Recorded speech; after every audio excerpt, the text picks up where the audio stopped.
Hello students, today we are going to deal with communication for development.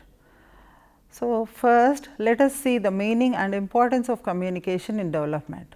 The word communication originates from the Latin word communis, which means common.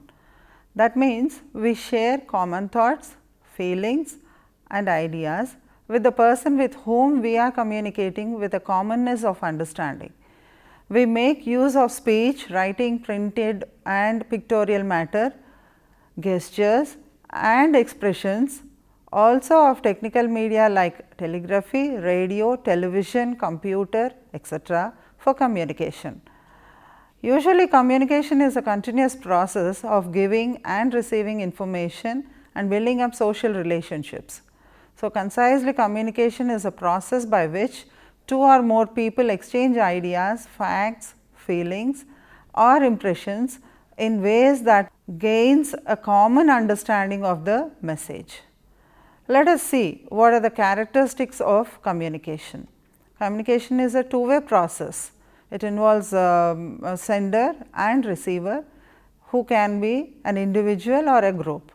They can also be a message. This deals with the information or a directive or an inquiry, a feeling, an opinion, an idea or any other instruction also. Third thing is commonness of understanding. Communication can occur only when there is commonness of understanding between the sender and the receiver.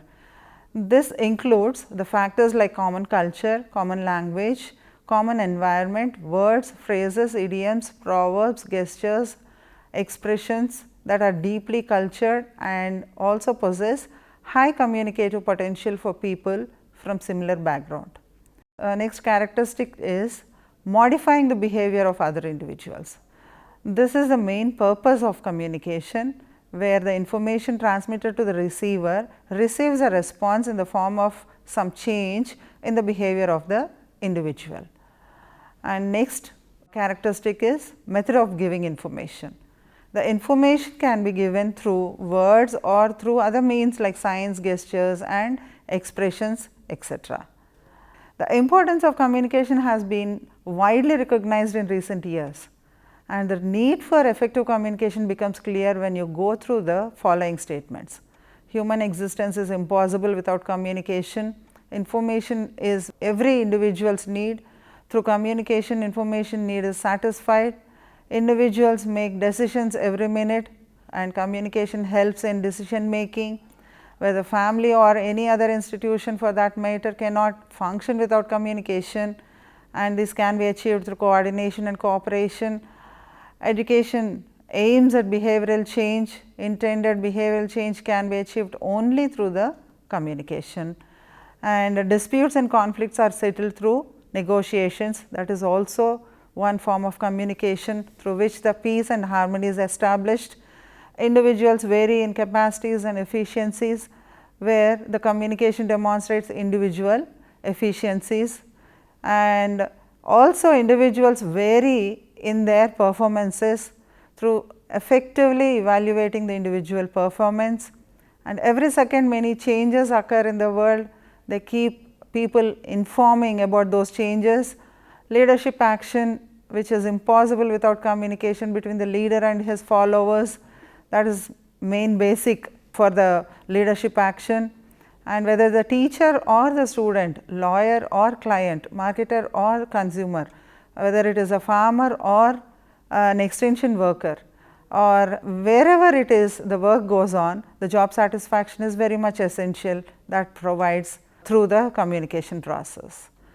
Regarding the purpose of communication, first and foremost things, the organization are large in number, and the people working in the organization to achieve a common goals are employed for the sake of showing the organizational hierarchy through communication, and this leads to the coordination and also synchronizing all the activities of various groups or departments of the organization.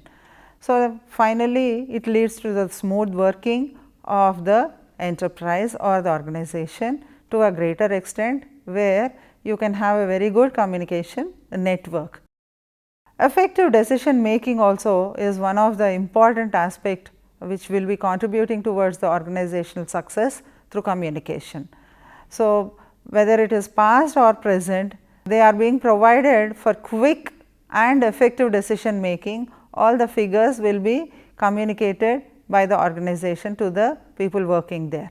So, an effective communication network which supplies information helps in arriving at quick decisions, problem defining, alternative courses of action, selecting the best course of action are all possible only with necessary information supplied to the decision maker. Managerial efficiency. This is also one of the important component of communication process which will be contributing for the success of an organization. Management is an art of getting things done through other people. It is communication that will be educating the people working in the organization about the goals, policies and targets by issuing orders and instructions orally as well as in written form. Therefore, managerial efficiency lies in the way the manager communicates with the individual or group in an organization. Next one is cooperation. Cooperation among workers are possible with the exchange of information between the individuals and groups and between the management and the employees. Cooperation promotes industrial peace and maximum production.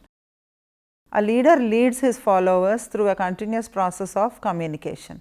Communication is the basis for directing and motivating the follower, and the followers in turn follow him by conveying ideas, opinions, feelings and facts. Openness and frank expression of opinions from both sides lead to job satisfaction. It is through communication the workers can be well informed about the process of production, new methods of production, the activities of the workers in a similar organization. So, a good system of communication helps in management to achieve maximum productivity with minimum cost and by elimination of waste. Morale building. When clear instructions are given to the employees, it is easy to achieve the goals of the organization. In turn, the management needs to appreciate the works of the employees. An effective system of communication builds good morale and improves the human relationships and also encourages the employees. So, participatory communication is the best technique for morale building and motivation also. A manager normally performs three roles: interpersonal roles, informational roles and decision roles. Communication plays a vital role in all these three types of roles. In the case of interpersonal role, a manager has to interact with the subordinates. In the information role, he has to collect the information from various people and supply it to the others, both inside and outside the organization. A manager in a decisional role takes important decisions based on the interpersonal and informational communication.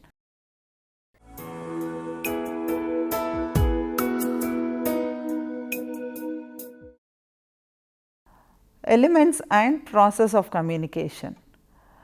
The communication can be expected to have taken place only if the message is encoded by the sender, that is relayed with use of signals and subsequently decoded at the destination.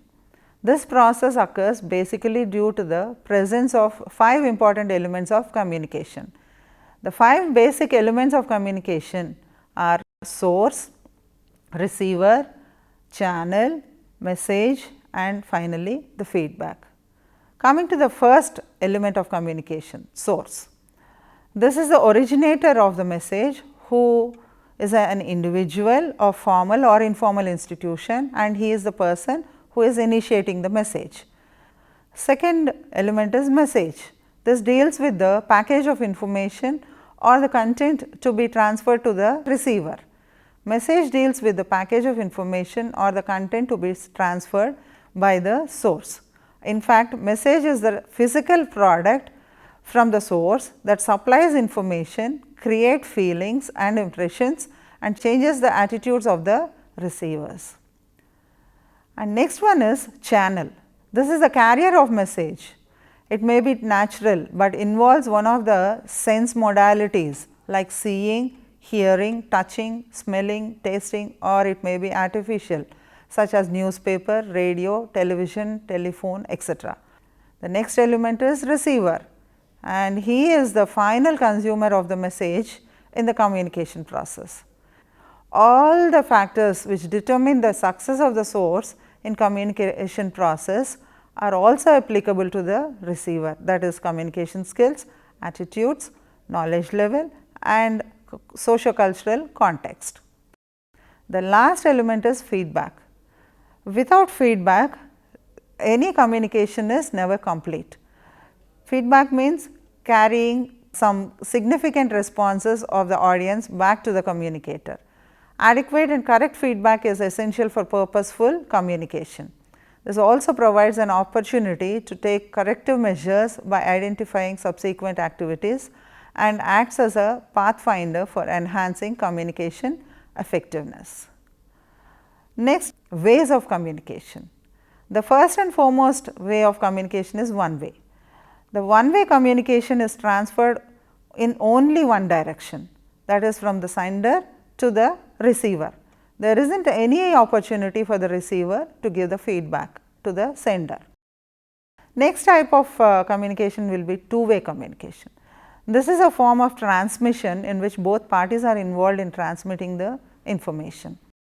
Two-way communication has also been referred to as interpersonal communication.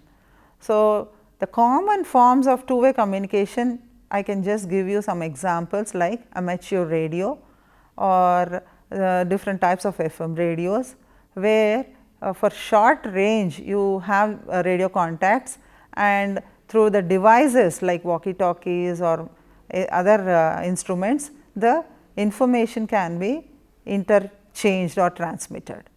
Chat rooms, instant messaging, computer networks or in-person communication that is related to the business within the organization, all this is nothing but two-way communication.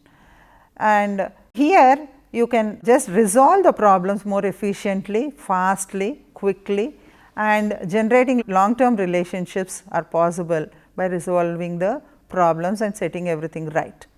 Telephone also is a very good example for this two-way communication, that can be between neighbors or friends or even the business. The last way of communication is interactive communication. As noted earlier, communication is a dynamic interactive process. It consists of 5 steps, that is ideation, encoding, transmission, decoding and response.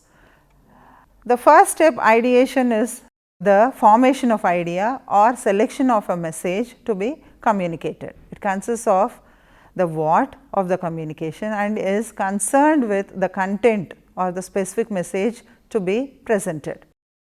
The second step in communication process is encoding. It is the main process where the information is being changed into some form of logical encoded message. It is based on the purpose of the communication and also the relationship between the sender and the receiver.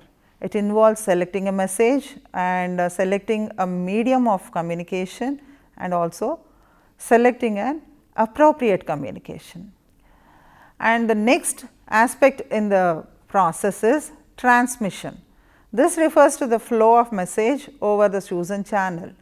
It confirms the medium selected during the process of encoding and keeps the communication channel free from interference or noise, so that the message reaches the receiver without any disturbance.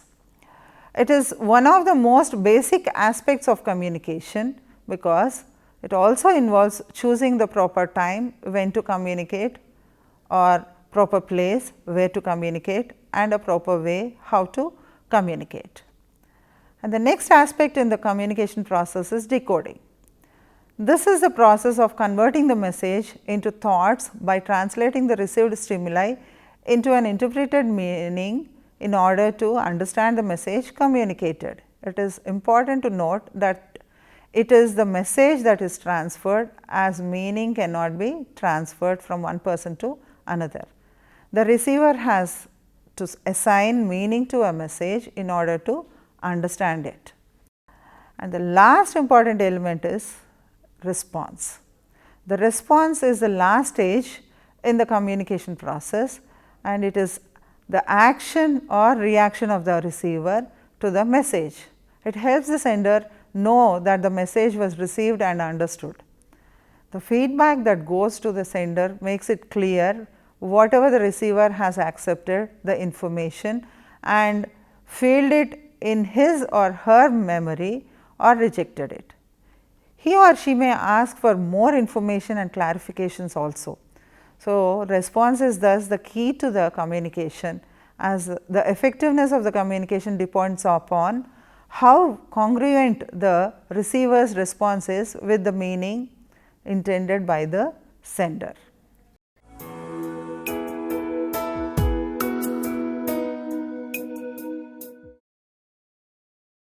The first one is intrapersonal communication. Communication that takes place within oneself is intrapersonal communication. No other person will be involved here, and there is no provision of feedback, or also it is just an internal process. Interpreting maps, text, signs and symbols, communication between body parts, saying that my stomach is telling me it is time for lunch, or day and night dreaming, all these are examples. Interpersonal communication. This is basically communication between two or more people, and it is very informal, such as when you talk to a friend during lunch break, or when you just communicate to your teacher regarding registering about a course, all these things. So, common functions in interpersonal communications are nothing but just listening, talking and discussing. And the third one is group communication. This communication occurs among 3 or more members, and it is based on number of individuals, and it can be classified into 2 types, small group and large group. In the small group communication, it will be at least between 3 members of the group, and also at the maximum around 12 to 15 members. Example for this type of communication is a professional group, an educational group or a social group communication. Here they will be having a common bond and an interest and a goal also. So, or a family of 3 talking at a dinner table, all these are very good examples for small group communication.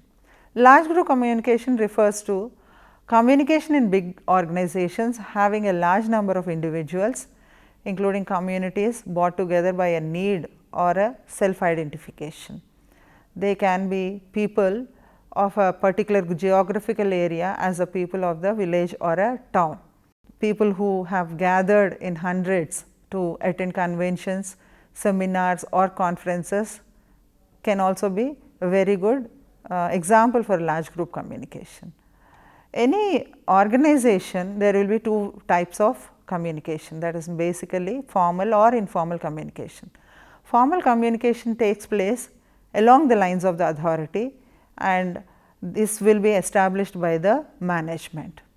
There are clear guidelines on who should communicate with whom and how to communicate the information. So, the policy manuals, rules and procedures, reports and books, memoranda, official meetings, all these come under the formal type of communication. Formal type of communication has many advantages. It helps in fixation of responsibility, maintaining the authority relationship, and the disadvantages are generally with the procedures to be followed, many times the misunderstanding or distortion occurs regarding the rules and regulations. Another type is informal communication. This is usually built around the social relationships among the members of the society. There will not be any rules and regulations, and they are almost like channels of communication arises due to personal needs only. And this is really difficult to fix the responsibility on part of the accuracy of the information. So, the information also can become the rumors, and usually it is oral in nature, and with just a simple glance, gesture or a smile or silence also sometimes becomes informal communication. And it is not possible to identify the source of communication also. We can say there the communication ends also. And then another one is mass communication. This is the term used to relay information to large segments of the population at the same time, and it refers to the newspaper, magazines, publishing, radio, television, films, etc. It is also used for disseminating news and giving some advertisements also.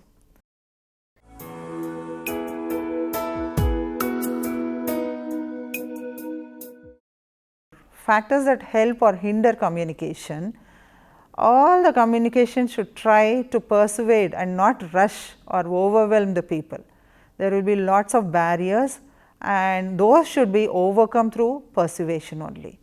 Proper arrangement also should be made to obtain the feedback, and sooner you get the feedback, the sooner you will be able to change your mode and improve the communication manner, and then only the communication will be effective. Always the sender should make sure to whom should the message go, why am I communicating, what are my motives, decide what to communicate, be clear about what you need to communicate, choose the best time for optimum reception, use language the receiver can understand and which is unambiguous, choose a location which will not interfere with the reception, understanding and acceptance of the message. Keep checking with the receiver. Receiver always should be fully attentive, listen actively, ask for clarifications, reception where necessary, keep checking with the sender. So, to facilitate communication, you should have a positive attitude about the communication. Defensiveness interferes with the communication. Work at the improving communication skills. It also takes knowledge and work. The communication model and the discussion of barriers to communication provide the necessary knowledge. This increased awareness of the potential for improving communication is the first step to better communication. One should make communication goal oriented, relational goals come first and pay way for the other ones. When the sender or the receiver have a good relationship, they are much more likely to accomplish their communication goals. Approach in communication as a creative process rather than simply part of the core of working with people will become almost like a lack of communication and meaningless communication. Vary channels, listening techniques and feedback techniques are also very important. Accept the reality of miscommunication. The best communicators fail to have perfect communication. They accept miscommunication and work to minimize its negative impacts. The barriers of communication. There are many types of barriers of communication. The first and foremost are physical barriers. Emotional disturbances like traffic noise, loud sound, passing train, time and distance, personal problems, health also comes in way, poor hearing due to defective hearing or poor presentation due to speech defects like stammering, lisping, etc., poor verbal skills also comes under the physical barriers. Noisy transmission, unreliable messages, inconsistency, difference in the communication very often becomes the barrier, like non-availability of the proper machines or presence of defective machines and wrong channels or medium also becomes the mechanical barriers. Coming to the mental barriers, from the sender's point of view, ignorance of the language and confused thinking are the mental barriers. From the receiver's point of view, ignorance of the language, limitations, inability, intelligence and understanding, divided attention are the serious mental barriers. The semantic problems occur when people use either the same word in different ways or different words in the same way. So, the choice of words or the language in which a sender encodes a message will influence the quality of the communication. Receiver distortion. This is selective hearing, ignoring nonverbal cues, voice control, pitch, modulation of voice, helping in making communication effective. This is very important in the field of communication, and this should be taught properly by the communicators also. Coming to the cross-cultural barriers, effective communication requires simply converting the basic values, motives, aspirations and assumptions that operate across the geographical lines. Socio-psychological barriers are values, attitudes and opinions. Preconceived notions like we judge people before they speak by allowing our opinions and ideas of them come in the way of trying to know what the speaker is saying. Assumptions like seeing others situation same as yours has the same feelings as you comes under these socio-psychological barriers. Status effects like power struggles, defensiveness, distorted perceptions, guilt, projection, transference, distortions from the past, negative emotions, distrusted source, erroneous translation, value judgment, state of mind of two people comes under the same type of barriers. Interpersonal relationships also are some type of barriers which affect the communication in perception by the past experience with the individual, or also affected by the organizational relationship between the two people. We shown through an example from a superior, he may be perceiving differently than that of the side of the subordinate or a peer. Any questions? Ma'am, what are the common semantic problems in communication? Semantic problems occur when people use either the same word in different ways or different words in the same way. That is nothing but the gap between the receiver and the sender. It can be in the form of a language, or it can also become in the form of behavioral non-verbal cues also.